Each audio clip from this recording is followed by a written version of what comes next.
Hallo ihr Lieben und herzlich willkommen zur heutigen Corona Academy. Heute soll es um Kunst und Architektur im Nationalsozialismus gehen und dafür habe ich euch ein ziemlich altes und ziemlich großes Buch mitgebracht.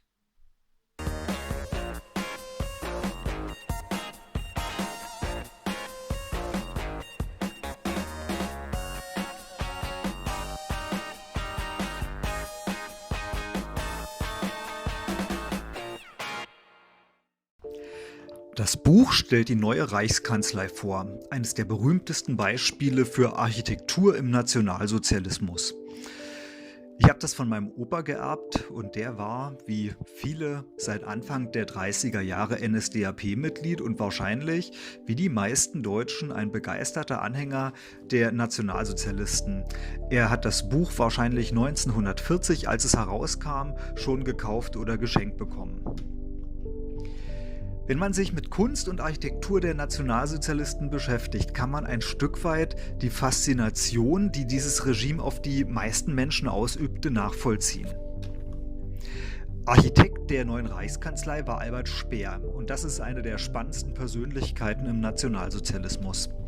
Er war ein junger Architekt, der seine gigantischen Entwürfe im Nationalsozialismus umsetzen konnte, weil seine Vorstellungen und Entwürfe denen der Nazis, besonders Hitler persönlich, gut entsprachen. Hitler war ja ein selbst erklärter Hobbyarchitekt und da haben die offenbar gut zusammengepasst. Speer war auch ein Manager der deutschen Rüstungswirtschaft im Zweiten Weltkrieg und in dieser Position für ganz viele Kriegsverbrechen zumindest indirekt verantwortlich. Bei den Kriegsverbrecherprozessen 1946 in Nürnberg kam er mit 20 Jahren Haft noch ziemlich glimpflich davon, gemessen an dem, wofür er verantwortlich war, und saß diese 20 Jahre vollständig ab. Danach verfasste er einige Bücher über sich, über seine Zeit im Nationalsozialismus und mit Hitler. Und diese Bücher, wissen wir heute, sind zwar voller Halb- und Unwahrheiten, sie waren aber unglaubliche Bestseller in Deutschland und haben das spätere Bild von Hitler stark geprägt.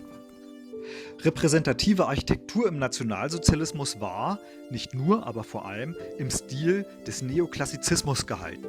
Es gab einen Rückgriff auf die Antike, auf die Renaissance, strenge Fassaden, Eingangsbereiche, die mit Säulen geschmückt waren, und man hat diese Elemente ins Monumentalistische gesteigert.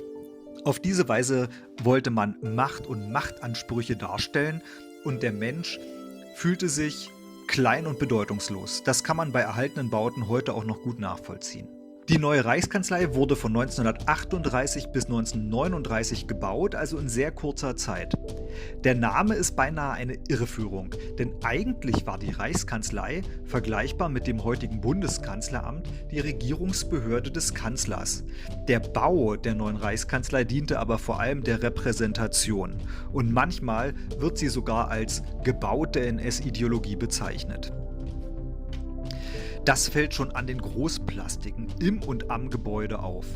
Die allgegenwärtigen Hoheitszeichen, der Adler als altes deutsches Wappentier, aber mit einem Hakenkreuz in den Klauen, erinnert an römische Feldzeichen. Ist schon bezeichnend, dass die Nationalsozialisten sich in der Nähe des antiken Weltreichs schlechthin sahen. In der neuen Reichskanzlei fanden sich zahlreiche Plastiken von Arno Breker, einem von Adolf Hitler sehr geschätzten Bildhauer. Sie zeigen auch sehr gut das damals vorherrschende Kunstverständnis, die Ablehnung alles Abstrakten und die bevorzugte Darstellung von makellosen, muskulösen, bevorzugt männlichen Körpern.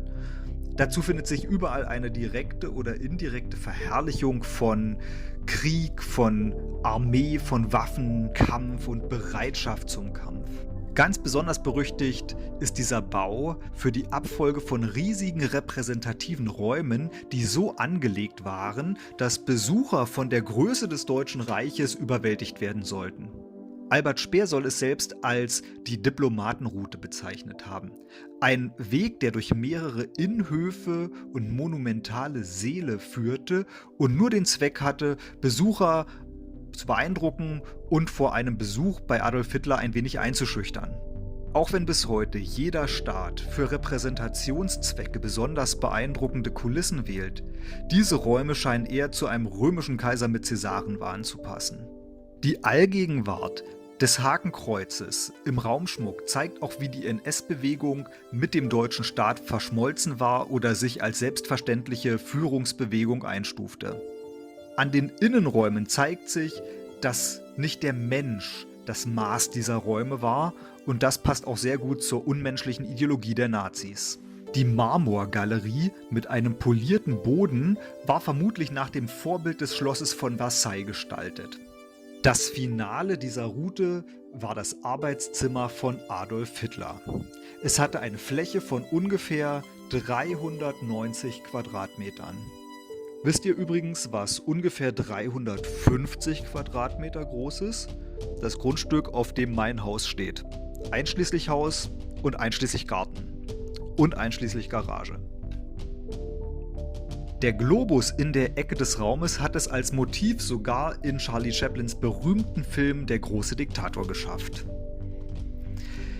Das Bild über dem Kamin zeigt Otto von Bismarck, jenen Reichskanzler, auf den sich Adolf Hitler gern bezog und in dessen Nachfolge er sich sah. Von Hitlers Arbeitszimmer aus gelangte man in einen Garten und von dort aus in den legendären Führerbunker, der von 1943 an ausgebaut wurde. Der gesamte Komplex wurde im Zweiten Weltkrieg schwer beschädigt und weitgehend zerstört. Die Trümmer wurden der Legende nach in Ehrenmalen für die Rote Armee in Berlin wiederverwendet. Die Geschichte ist zwar längst widerlegt, hält sich aber irgendwie im kollektiven Gedächtnis ganz hartnäckig. Für das Verständnis des Nationalsozialismus ist dieser Bau vielleicht eine Schlüsselquelle. Aber Vorsicht, es ist ein Musterbeispiel für den sogenannten Täterblick auf die Geschichte. Die Schattenseiten, all die negativen Auswirkungen der Diktatur sind auf den ersten Blick unsichtbar. Man sieht keine gefolterten Gegner, keine Inhaftierten, keine Ermordeten, keine Konzentrationslager und keine zerstörten Dörfer in den besetzten Gebieten.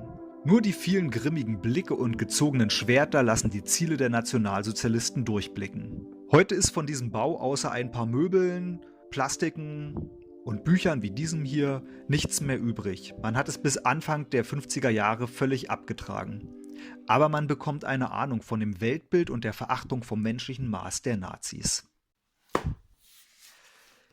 Tja Leute, für mich ist das eines der spannendsten Themen überhaupt und nebenbei gesagt, wie ihr es vielleicht gemerkt habt, ein ziemlich wichtiges Erinnerungsstück an meine Großeltern.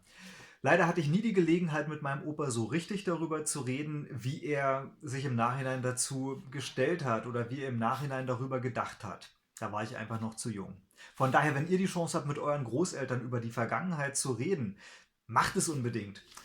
Gut, das war's dann für heute mit der Corona Academy gewesen. Das war übrigens die letzte Folge vor Ostern. Habt lieben Dank für alle, die dabei geblieben sind. Ich hoffe, es war was Spannendes für euch dabei und ich wünsche euch ein tolles Osterfest. Bis bald.